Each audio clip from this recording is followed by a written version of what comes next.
welcome back to the Bookworms Buddy. Today I have a review for you. I was going to review this when I finished the trilogy, but I decided I wanted to get my thoughts out now. And I'm going to be reviewing 50 Shades of Grey by E.L. James. I read this as a buddy read with my friend Susan. I'm not sure if she got to the book yet or if she's still reading it, but I read this a few years back, well, skimmed it rather, when it was free online to read, and I just, kind of went through it. Didn't really have a whole lot of thoughts. I didn't even write a review on it. So this was a good experience for me to get back into it with more of an open mind and to really absorb what I was reading. In this book, you have Anastasia Steele, who is really a rather awkward, timid, shy girl who hasn't really had much experience in social activities. Yeah, she has friends, but her social activities as far as the male gender goes is very limited. And then she's got a friend who works on the paper in the school, and she takes ill, and she asks Anastasia Steele to go interview Mr. Christian Grey, who is pretty intimidating, arrogant, well-to-do billionaire. And Anastasia agrees, and she gets a list of questions from her friend to ask Christian Grey. As she's there doing the interview, she feels this rather disturbing attraction towards Mr. Grey, and she can't really explain why she feels this attraction, considering she finds him intimidating and arrogant and all those things. As they further their relationship in the book, he makes it clear to Anastasia that he is not a romantic. There's not going to be any romance in this relationship. He doesn't sleep with the women that he goes out with, and he doesn't really have girlfriends. He's not girlfriend material. Instead, he opens up Anastasia to a whole new world, and this world is of domination and submission. And as you go through the story, this is Anna's look, her feelings towards this relationship. I found this book to be rather intriguing because I read it more with an open mind this time, and I heard from my husband and I heard from my daughter, my oldest daughter, that there's a lot more than meets the eye in this story, because when people think of 50 Shades of Grey, I don't want to read that filth or that smut or, whatever is in the book.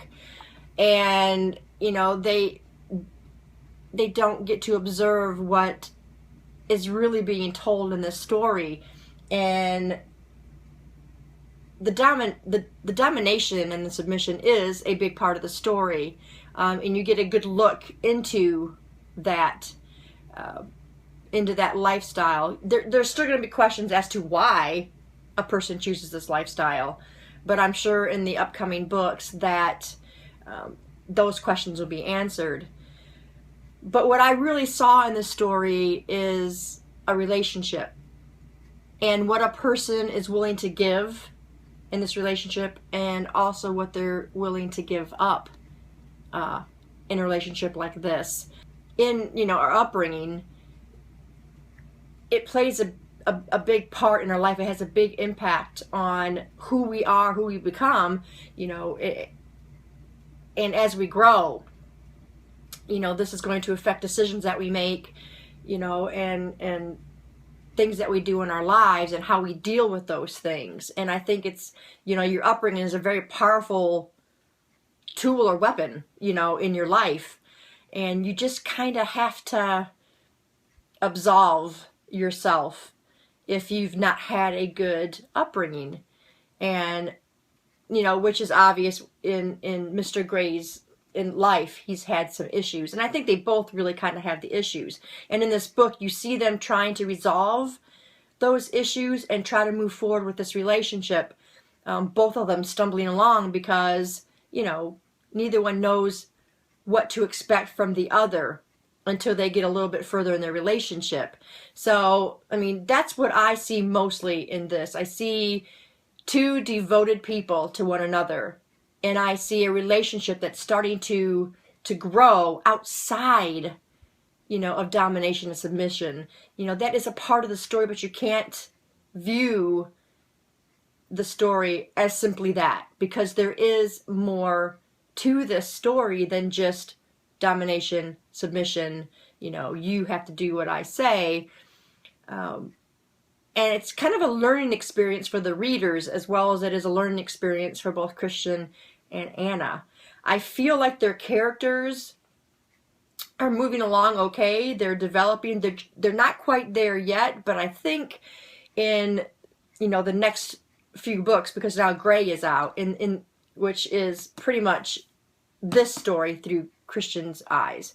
But in the next couple of books in the trilogy, I think we'll see very well developed characters, and you'll know who they are at that point.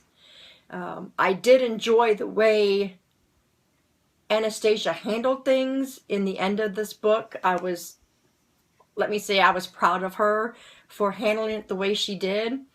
I rated this book 3 stars, and the reason behind me rating it 3 stars is because I did like the book. I did enjoy the book, but I felt like Christian and Anna were a little too wishy-washy.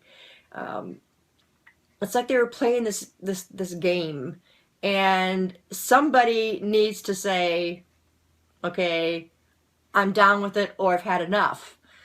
And they were just so up and down on their ideas and their thoughts and where they wanted this relationship to go. So yeah, I couldn't give it, you know, 5 stars.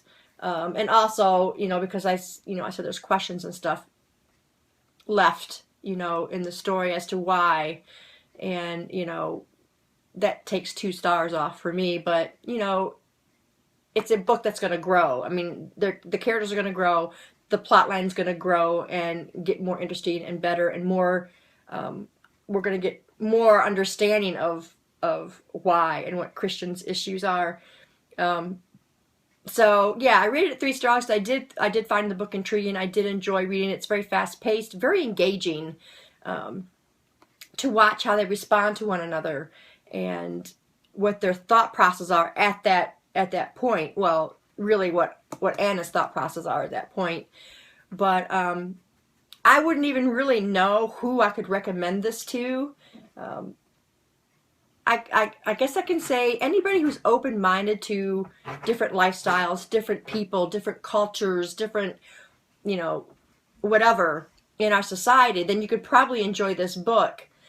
Maybe if you like romance novels, because yes, there is romance in this book, even though Christian Grey is not a romantic, there is romance in this book, and a lot of it. So if you like romance, but again, you have to be open-minded to this kind of erotica. I don't normally read erotica books. I don't even read a lot of romance books. I'm opening up more to romance, but this one really does tell a story. So anyway, guys, that is my review of 50 Shades of Grey.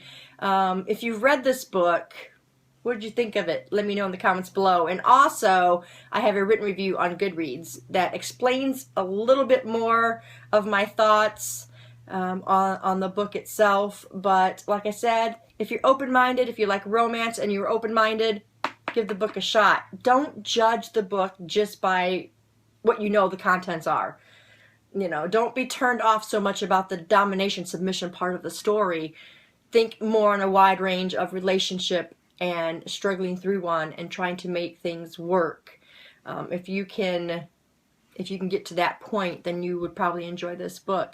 But anyway, like I said, 3 stars for this book. That's my review, guys. Let me know if you read it below, and I will see you in the next video. Bye.